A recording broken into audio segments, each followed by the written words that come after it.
Hey there, Lydia here on Native Plant PNW, and I want to talk about the Saxifragaceae family. Now, you may not have heard of that family name in plants, but I'm pretty sure you probably have a plant from that family in your garden. And I'm going to talk about the one that's native to the Pacific Northwest all the way up to Canada. It is a critical plant in Idaho, Montana, and in Alberta of all places, but it's very secure here in Washington State, and that is Fringecup. This is Thelema grandiflora, also known as Fringecup, and it is part of the Saxifragaceae family, which is also the same family that the heuchras plant is in. Now, if you look at the leaves, they do kind of resemble the similar leaf structure of the most popular cultivated heuchras, but this one is native and it will pop up in your yard spontaneously if you let your portion of your yard overgrow. I have quite a few of them actually. I have several just right here in this little patch that is being trampled on by my dog. There's a few more right there, the little tall stalks, along with some non-native weeds, some native plants that I've put there, and a giant dog.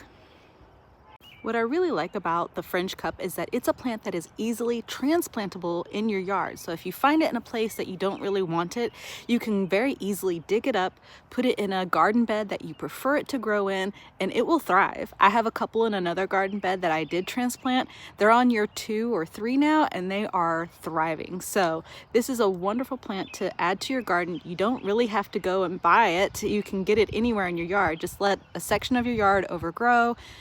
Spontaneously, you'll see a few of these, transplant them to where you want them, and voila, now you have Fringecup in the garden. I really especially like how tiny these little bell-like flowers are. They're so cute, and they become pinker as they get older. They're a great pollinator magnet, but also watch out, you'll see spiders snagging some bees on these things, which is a really cool thing to see. Kind of sad to see a bee die, but you know what? That's the circle of life. Why pay for a plant when you can get it for free? I absolutely love this, and it's native in a variety of states, especially Montana and Idaho, where it's considered critically endangered. So if you see it growing in the garden, don't mow it down, transplant it into a flower bed and let it thrive.